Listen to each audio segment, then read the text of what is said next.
Assalamualaikum warahmatullahi wabarakatuh. Alhamdulillahilladzi an'ama bi ni'matil iman wal islam walladzi faddala bani adama bil ilmi wal amali ala jami'il alam. Wassalatu wassalamu ala sayyidil arabi wal ajam sayyidina maulana Muhammadin khairil anam wa ala alihi wa sahbihi barakatil kiram amma ba'd. Qala subhanaka la ilma lana illa ma 'allamtana innaka antal alimul hakim. Rabbi shrah li sadri wa yassir li amri wa hlul 'uqdatam min lisani yafqahu qawli. Shadaqallahul adzim. Pak Ustadz Mulyadi dan para santri Pondok Tahfidzul Quran yang dimuliakan oleh Allah Subhanahu wa taala. Rahimakumullah. Pagi hari ini, pagi Jumat yang mulia, bertepatan dengan 1 Agustus 2025. Kita masih diberikan kenikmatan kesehatan oleh Allah Subhanahu wa taala untuk bisa melaksanakan sholat subuh berjamaah, dilanjutkan dengan zikir, doa dan taklim, sekaligus pembacaan rutin, yaitu surah Al-Kahfi, surah Yasin dan surah Waqiah. Mudah-mudahan semua rangkaian ibadah yang kita lakukan pagi hari ini khususnya diterima dan menjadi amal soleh kita di sisi Allah Subhanahu wa taala. Mudah-mudahan taklim yang kita selenggarakan rutin, yaitu taklim tafsir surah Ar-Rahman, mudah-mudahan menjadi ilmu yang bermanfaat, menjadi amal soleh kita juga di sisi Allah Subhanahu wa taala. Dan semua yang kita baca, yang kita pelajari, mudah-mudahan menjadi saksi dan syafaat kelak di akhirat. Amin ya Allah ya Rabbal alamin. Karena di antara syafaat besar yang akan membantu membela kita mati-matian itu adalah syafaat Quran. Syafaat lain itu bisa terjadi, tapi bisa masuk neraka dulu. Tapi kalau Quran akan membela orangnya yang ada pada dirinya Al-Quran, itu Quran akan berusaha maksimal orang tersebut tidak tersentuh api neraka. Itu kelebihan Al-Quran. Al-Quran akan berusaha maksimal untuk membela orang-orang yang mendikan dirinya itu memelihara Quran, yang ada pada dirinya Al-Quran. Artinya menghafal Quran. Jangankan 30 juz, satu surah Al-Mulk saja kita hafal, kita baca rutin tiap malam pada Isya, itu akan menjaga diri kita mati-matian dari siksaan kubur. Walaupun ada dosanya, banyak dosanya, Al-Mulk saja itu akan menjaga diri kita dari siksa. Mungkar Nakir sempat debat ya dengan orang tersebut karena banyak dosanya. Tapi Al-Mulku jawab, kalau Anda memukul saya, menyiksa saya, maka Anda berarti memukul Quran, menyiksa Quran. Karena di dalam diri orang ini ada surah Al-Mulku yang tiap malam dia baca. Akhirnya lapor kepada Allah dua-duanya, dan akhirnya oleh Allah dibebaskan. Itulah kehebatan Al-Quran. Maka harus sungguh-sungguh kita bersyukur kita dijadikan orang yang suka membaca Al-Quran, menghafal Quran, terutama rutin surah-surah tertentu, khususnya surah Al-Mulk. Makanya jangan segan, jangan malas, jangan kita tinggalkan. Kalau kita di luar, kalau udah hafal ya saat di jalan kita baca. Dimanapun kita sebelum tidur pada Isya diusahakan baca surah Al-Mulk. Insya Allah diselamatkan dari segala bencana. Surah-surah lainnya itu akan menjaga kita kelak di hisab saat kita akan ditimbang amal kita. Insya Allah Quran akan membela kita. Bahkan bukan hanya membela kita, tapi Quran membela kedua orang tua kita, keluarga kita. Kalau kita hafal sampai 30 juz, Man qara'al Qur'ana summa hafadhahu falahu ayyashfa'a syaratan min ahlihi faqad istajibu dakhulun nar. Barang siapa yang membaca Quran, kemudian dia pelihara itu Quran, dia jaga Quran, artinya terus menghafal Quran, berusaha, walaupun sampai 3 maka walau ayyashfa'a syaratan min ahlihi, diberikan otoritas oleh Allah, anak tersebut, orang tersebut akan memberikan syafaat 10 keluarganya. Hadis itu padahal sudah diponis, sudah diwajibkan orang itu setelah dihisab 10 orang itu keluarganya, baik orang tuanya, bapak ibunya, atau mertuanya, atau kakaknya, atau adiknya, anaknya, sudah dipastikan masuk neraka, tapi nggak terima anak tersebut, orang tuanya, saudaranya masuk neraka, akhirnya dibebaskan juga dari api neraka. Itu beruntungnya. Tapi kadang orang berat untuk itu, ya, untuk membaca, memelihara dengan sungguh-sungguh itu berat. Karena apa?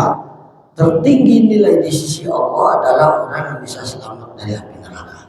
Enggak ada kesuksesan yang paling tertinggi, enggak ada, kecuali dia selamat dari api neraka.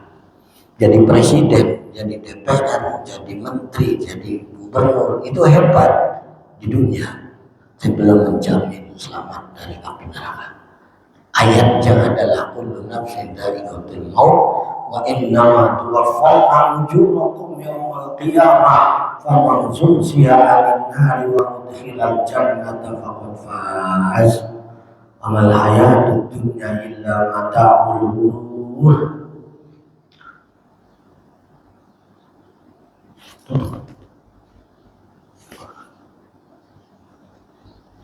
Setiap jiwa, setiap yang hidup pasti akan mati, pasti, termasuk kita semua.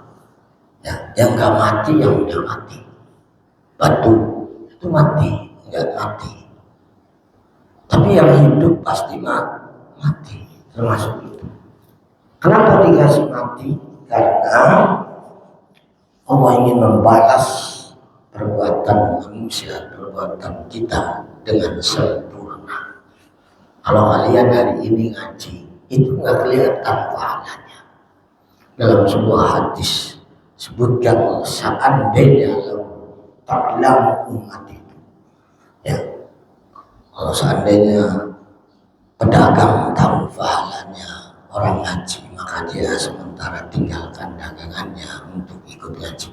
Seandainya seorang pemimpin pejabat, dia lupa waktunya, dia tahu ada ngaji, maka dia akan tinggalkan sementara Anda untuk ngaji.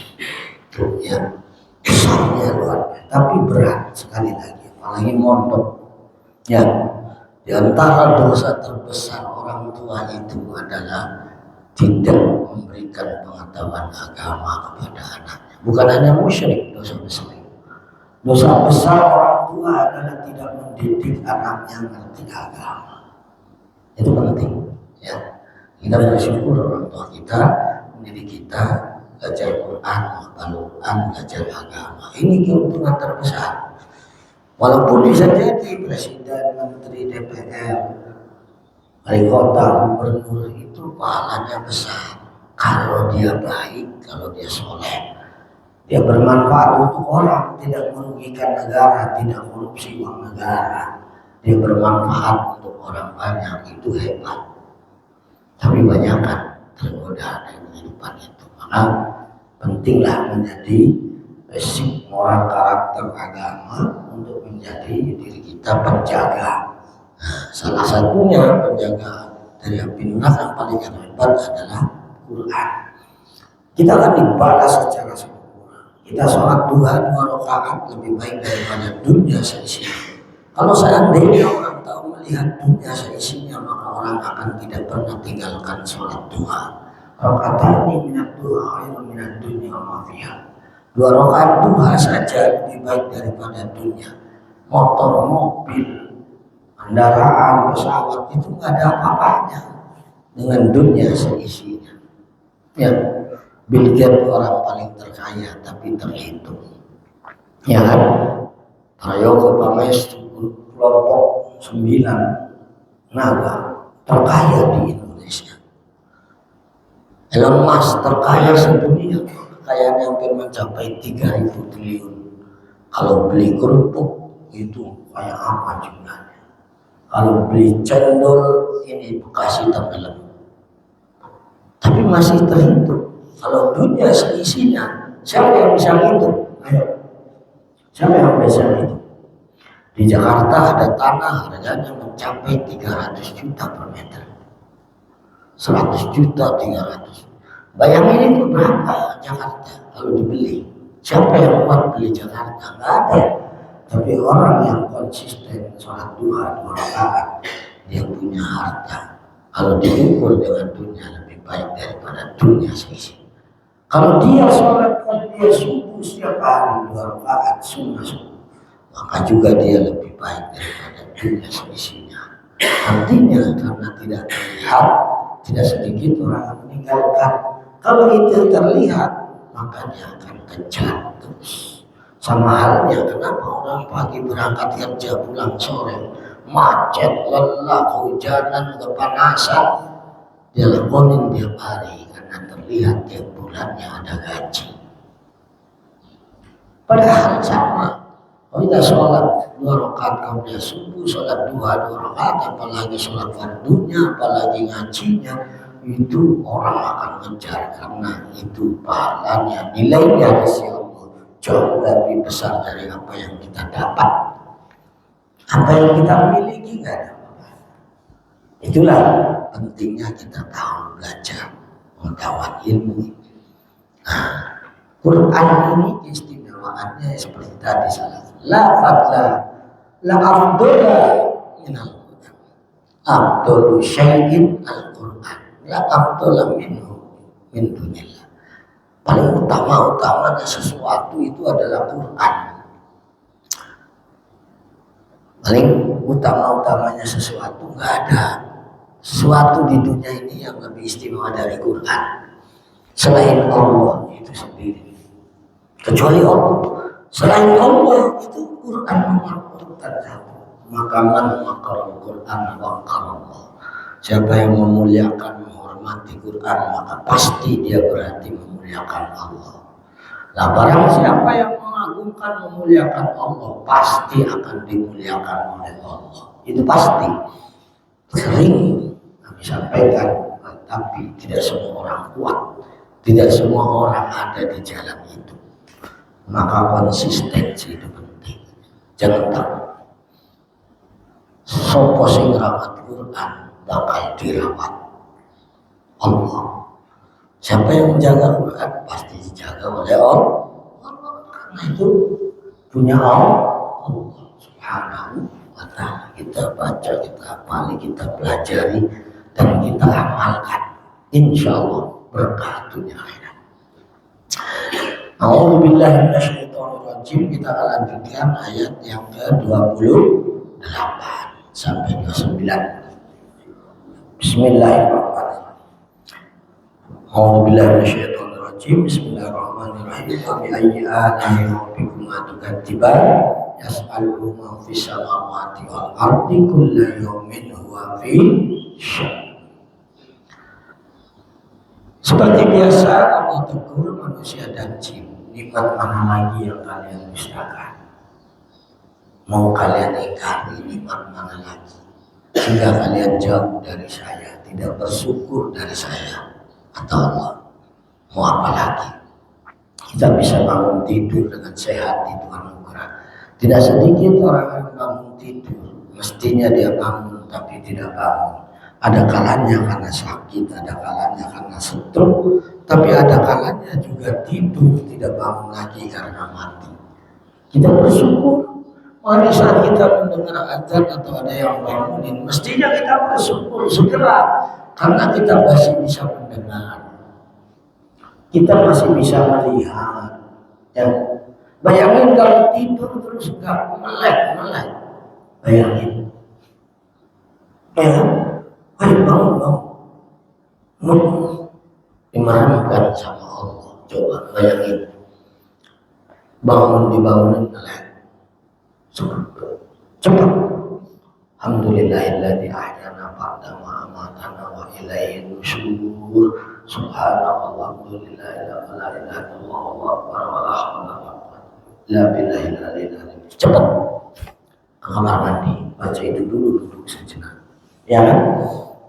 Terima kasih ya Allah, Engkau telah membangunkan kembali aku, menghidupkan kembali aku seperti halnya orang mati. Ya kan? Alhamdulillahilladzi ahyana ba'da ma, ya kan? Engkau hidupkan kami. Ya kan? Allah yang menghidupkan seperti kami telah mati. Tidur itu miniatur mati. Kok bisa bangun? Nggak sedikit orang tidur nggak bisa bangun lagi, stroke lah, ya kan, sakit lah, banyak. Bahkan mati, kita masih hidup. Makanya buru-buru kalau dibangunin subuh itu, karena mau meraih dunia seisinya. Kamu kalau diajak makan cepatnya luar biasa. Manusia umumnya kalau diajak makan bareng sate kambing guling pasti penuh. Tapi ayo sholat duha bareng, jarang datang. Ayo sholat malam bareng, jarang datang. Ayo ngaji bareng, jarang datang. Tapi begitu diumumin, bagi-bagi sembako duitnya 100.000 sekecamatan Tambelang diumumin pasti penuh. Benar nggak? Cuma masalahnya duitnya siapa? Ya Boris? Duitnya siapa? Coba kalau subuh tiap hari dikasih 50.000, orang kamu pada sholat subuh semua. Cuma duitnya siapa? Yang bisa gaji tiap hari Allah sedunia seisinya itu Allah. Maka Allah tegur, iman mana lagi yang kalian musnahkan? Ya sekarang ma fis samawati wal ardh. Kullu yawmin huwa fi sya'nin. Makhluk bumi, makhluk langit, semuanya minta sama Allah. Semuanya butuh sama Allah. Tidak ada makhluk yang tidak butuh sama Allah. Cuman bedanya kalau malaikat nggak minta rizki, sekalipun minta itu untuk manusia. Ya, malaikat itu nggak minta. Kalau Ibnu Abbas, ahlus samawati yas'aluna maghfirah wa la yas'aluna rizqa. Makhluk langit itu tidak minta rizki, tidak minta motor, tidak minta mobil, tidak minta fasilitas dunia seisinya. Enggak, makhluk langit. Ya Allah berikan kami rizki duit yang enggak, malaikat. Tapi mintanya ampunan. Itu juga ampunan untuk makhluk bumi. Mintanya rahmah. Yang rahmah itu juga untuk makhluk bumi. Karena malaikat sudah dijamin tidak punya dosa. Nah ini. Tapi di sini wa ahlul ardi yas'aluna ma jami'a. Tapi manusia khususnya makhluk bumi, manusia jin itu tiap hari kulayaumin minta sama Allah ampunan dan rizki. Dua-duanya diminta. Kalau malaikat nggak butuh rizki, nggak perlu makan, nggak perlu beli rumah, nggak perlu beli motor, nggak mobil, pesawat, apa lagi. Enggak. Yang banyak minta, banyak waktu manusia. Ya Allah, mudah-mudahan diberikan jodoh, diberikan rezeki yang banyak. Jodohnya aja pintarnya banyak. Ya Allah, minta jodoh yang cantik, yang kaya, yang pintar. Benar ya? Ya kan, ini begitu ya. Ini baris, nanti. Cantik, kaya, pintar, hafal Quran itu ideal. Ya nggak apa-apa, silakan gitu. Ya Allah, beli kasih rezeki yang banyak buat dia. Rumahnya yang gede, yang luas, ya Allah, isinya motor, mobil, lemari dan berbagai macam, banyak banget mintanya. Ya, itu manusia tiap hari itu, sedunia hampir tiap hari pada minta. Allah nggak miskin.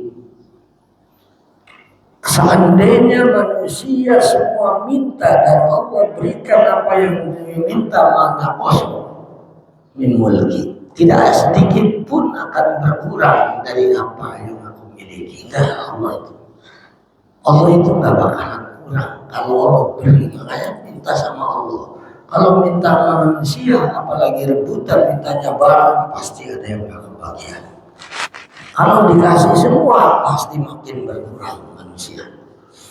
Kemampuannya terbatas. Ya, dia mampu memberikan se-RT, belum tentu membagikan mampu se-RW. Dia mampu se-RW, belum tentu memberikan mampu sekelurahan. Dia mampu memberikan sedekah infak bantuan sekelurahan, belum tentu mampu sekabupaten sekota Madia. Dia mampu memberikan orang miskin, fakir, anak yatim semua duafa. Satu kota, satu kabupaten, belum tentu dia mampu seprovinsi. Dia mampu bisa memberikan seprovinsi, belum tentu mampu memberikan semua se-Indonesia. Benar. Tapi Allah sedunia tiap hari dikasih. Ikan dikasih gratis. Ya kan? Yang kemarin kita bahas. Buah-buahan. Nanam padi bijinya satu. Tumbuh tangkal. Tapi padinya banyak. Karena kalau nanam padi dengan biji satu, tumbuhnya satu, nggak bakalan untung. Kenapa? Pasti kalau setiap pohon mangga yang kita tanam cuma dapatnya 1 tahun 1 buah, rugi nanam pohon mangga. Benar nggak saya? Jambu aja udah banyak ya, dipetik ya. Iya itu Allah. Nanam bawang, kalau 1 biji bawang ditanam, buahnya tumbuhnya cuma 1, nggak ada yang nanam bawang. Tapi 1 bawang bisa banyak. 1 pohon mangga banyak, 1 padi, 1 benih jadi banyak. Itu Allah kaya. Tak membuat miskin. Ya, berapa juta petani dikasih padi banyak. Siapa emang yang bikin padi banyak itu? Ayo, emang petani tiap hari diginiin terus biar padi nanam doang. Paling kasih pupuk. Jadi banyak siapa? Allah. Ya. Itulah kehidupan sama. Ya, kalau kita berikan tanam 1 terus akan berkembang. Nah, kita minta sama Allah, silakan kata Allah. Ya, ud'uni astajib. Nah, minta, jangan malu-malu. Ya Allah, mudah-mudahan panjang umur. Ya Allah, mudah-mudahan rezekinya yang banyak. Silakan. Allah nggak jadi miskin kalau Allah ngasih. Tapi kalau orang dimintain terus bosan. Nggak ada orang dimintain senang terus-terusan, pasti bosan. Padahal lagi duitnya pas-pasan, yang kaya pun bosan. Tapi kalau Allah dimintain terus makin senang, berarti orang itu butuh sama saya, kata Allah. Kalau butuh sama saya, nanti lama-lama saya kasih. Kadang-kadang dites, kita langsung dikasih biar dia berulang berdoanya, biar dia tidak bosan terus-menerus minta sama Allah.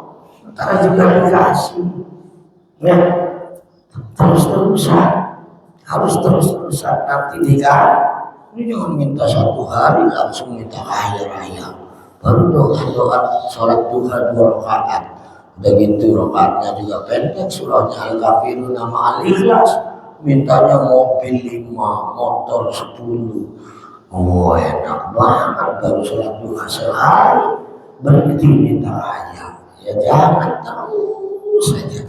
Oh kulla yaumin bisa amrin yadkhulul nafif ima qadahu fil ajali min iyyamin wa natatin wa ijazin wa ijazin wa idlalin wa ignain wa idamin ijabati da'in wa ital sya'in wa miridalik.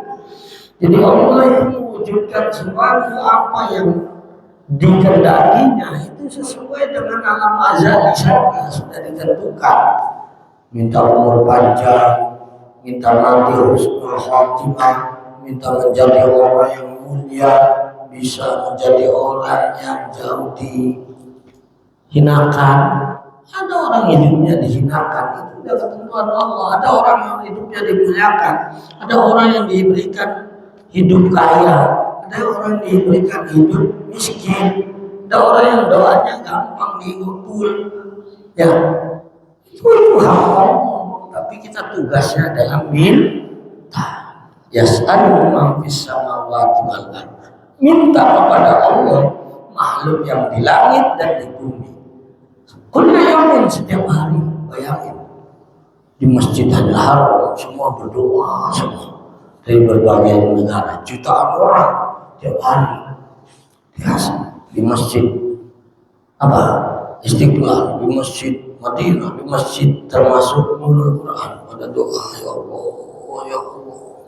Yang ada, doanya apa? Bilang doanya apa? Doanya kita apa? Suka berdoa? Doa sendiri. Kalau doa bareng-bareng kan ya cover semuanya, ya kan? Minta kebaikan dunia akhirat, minta selamat dunia akhirat, kita doa apa-apa, dan itu baik, di cover semua kebutuhannya, serahkan ke Allah. Cuma minta ya salimah fisawat tiap hari, mulai pagi dari malam, belum yang malam belum pada bangun, banyak orang yang bangun doa subuh, duha, zuhur, asar 24 jam, karena bumi ini berputar dari masyrik sampai maghrib, jam selalu berubah. Sana maghrib, sini belum, terus maghrib, terus maghrib, terus berputar 24 jam, nggak ada yang kosong dari doa dunia ini.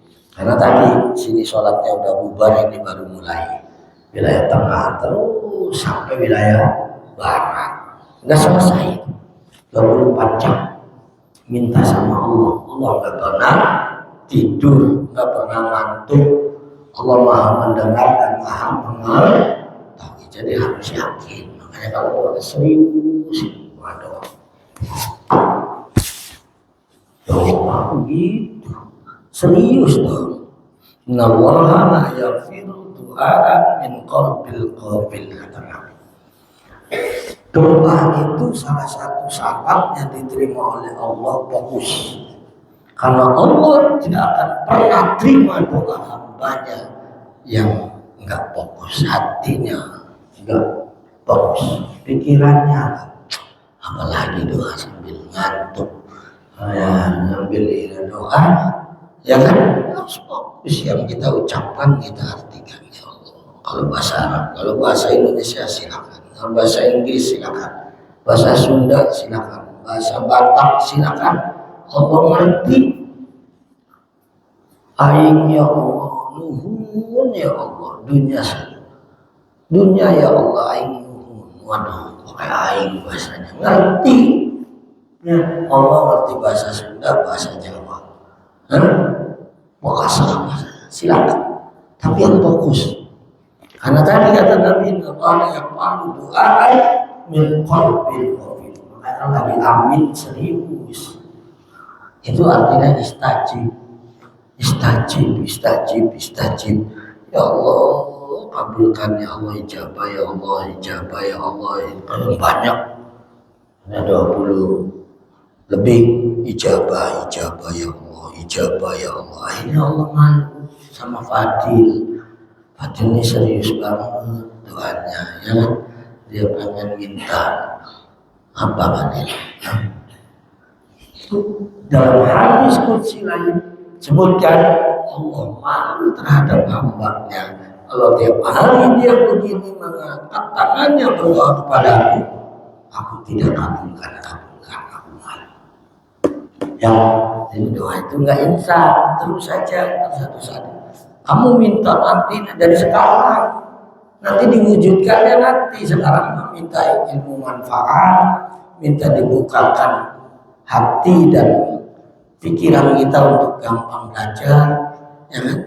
Untuk gampang menghafal, mintanya itu udah rezekinya dijamin. Mintanya kayak nanti ini berkah manfaat nanti. Sekarang yang penting minta belajar dimudahkan, semangat ya Allah. Berikan semangat kepada aku ya Allah. Berikan kemauan yang sungguh-sungguh. Berikan kemampuan untuk hafal Quran ya Allah. berikan kemampuan untuk memahami ilmu-ilmu agama lainnya ya Allah. Ini doanya ya kan, Allahumma ja'alna auladana wa dzurriyyatana la talamizana ya ahli ilmi wa ahli khair, ahli kebaikan wa ahli Quran, dan termasuk ahli Quran, menghafal dan mengamalkan Al-Quran. Wala taj'alna wa iyyahu min ahli jahli wa syarri. Jangan kau jadikan kami ya Allah orang yang bodoh, orang yang jahat, orang yang tidak baik, jauh dari kebaikan, jauh dari ilmu, jauh dari ucapan ya Allah. Banyak biarin teman-teman saya kan, ini biarin, tapi saya Allah mudah-mudahan berikan petunjuk agar kami menjadi ahli ilmu, ahli kebaikan, ahli doa. Selain doa bersama, kalian kalau habis sholat, terutama pas adzan, kamu sholat qobliyah sebelum qomat, tapi kan suka belakangan, doa berupa istijabah. Selain waktu malam adalah di antara adzan dan qomat, kamu berdoa ya. Insya Allah kalau terus-terusan satu saat akan dikabul. Makanya banyak orang yang kecilnya sederhana, lahir dari orang miskin, kodenya jadi orang kaya. Tapi tidak sedikit juga yang tadinya kaya nanti jadi miskin karena sombong, nggak bersyukur, nggak pernah berdoa, dicabut sama Allah. Kenapa? Dia sungguh-sungguh nggak ada cerita kisahnya yang tukang kampung bisa berangkat haji, yang office boy bisa berangkat haji, minta nanti Allah yang kasih. Ya kan? Hari ini nggak mungkin kamu berangkat haji, duit aja nggak punya, daftar belum, ya kan? Tapi kalau Allah berkehendak di satu saat, ya kan? Kami peluang mondok nggak berpikir bisa bolak-balik, sering ke Mekah, umroh, hampir tiap tahun, alhamdulillah. Itu minta dari dulu, bukan dadakan hari ini. Ya, minta ya Allah berikan rezeki yang akan berkah, ya kami bisa ziarah ke Rasulmu, bisa ziarah ke tanah suci. Minta, ya, minta, jangan malu. Nanti dikabulkannya. Waktu jadi santri, Abi juga belum pernah umroh, belum pernah haji. Tapi di kemudian hari ya lah, tiap tahun ada aja yang ngajak, suruh bimbing, berangkat, rombongan, ada aja lah pokoknya dilalanya. Ya, haji ada yang ngongkosin. Tuh itu Allah kaya. Ya, melalui siapa? Yang dikehendaki oleh Allah. Jadi minta, berdoa ya. Selalu mangfis samawati wal, malaikat yang enggak butuh aja minta, apalagi kita yang banyak butuh. Wallahu a'lam bishawab. Itu saja. Ayat berapa tadi? 28 sampai 29. Mudah-mudahan bisa kita pahami, bisa kita amalkan. Ya, jadi ngaji itu bukan hanya ngaji, tapi harus yakin. Saya ini ayatnya tentang doa penting. Ya kita berdoa yang serius, minta sama Allah. Itu namanya ilmu manfaat. Ya, jangan ilmu ditumpuk tapi nggak diamalkan semua. Walaupun belum semuanya, tapi amalin makin yakin tentang doa. Ya, Allah memberikan fasilitas kepada semua makhluknya, baik langit bumi, silakan berdoa. Ya, tapi yang paling banyak permintaannya adalah manusia. Ya, apa silakan minta sama Allah. Mudah-mudahan Allah kabulkan. Mudah-mudahan menjadi amal soleh talim ini dan menjadi ilmu yang bermanfaat untuk kehidupan kita, khususnya dalam menghafal Al-Quran, mempelajari ilmu-ilmu agama lainnya, fikihnya, nahwu sorobnya, semuanya mudah-mudahan dimudahkan oleh Allah Subhanahu wa taala dan bermanfaat kelak di dunia sampai akhirat. Al-Fatihah. A'udzubillahi minasyaitonirrajim. Bismillahirrahmanirrahim. Alhamdulillahirabbil alamin, arrahmanirrahim, maliki yaumiddin. Iyyaka na'budu wa iyyaka nasta'in. Ihdinas shiratal mustaqim. Shiratal ladzina an'amta 'alaihim ghairil maghdubi 'alaihim waladdallin. Amin. Subhanallah bihamdika asyhadu an la ilaha illa anta astaghfiruka wa atubu ilaik. Wallahu muwaffiq ila aqwamit thoriq. Assalamualaikum warahmatullahi wabarakatuh.